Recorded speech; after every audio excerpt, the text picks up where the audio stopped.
आपने देखा अक़वाम मुत्तहिदा में उसके आगे पेपर रखते हैं, वो हटा देता है। आपने देखा उसे लिखी हुई तकरीर देते हैं, वो उसको नहीं पढ़ता।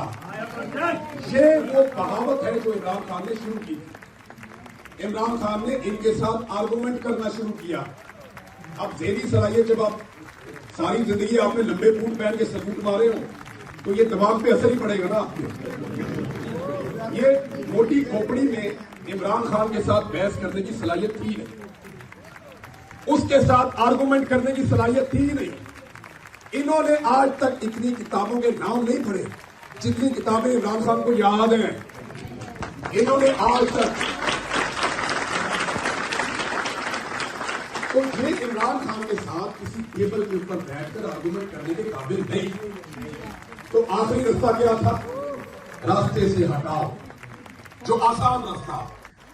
लेकिन जिसके हाथ में बंदूक होती है ना, वो पॉलिसी नहीं बना सकता। उसकी एक वजह, आपके हाथ में हथौड़ा होगा ना तो आपको हर मसला की तरह लगेगा, ठोक। ये मसला है, ठोक। हथौड़ा आपके हाथ में है ना।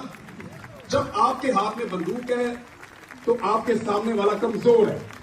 आप जब भी आर्गुमेंट में कमजोर हो गया, आप बंदूक सीधी कर लें, आपको दिमाग से काम नहीं लेना पड़ेगा।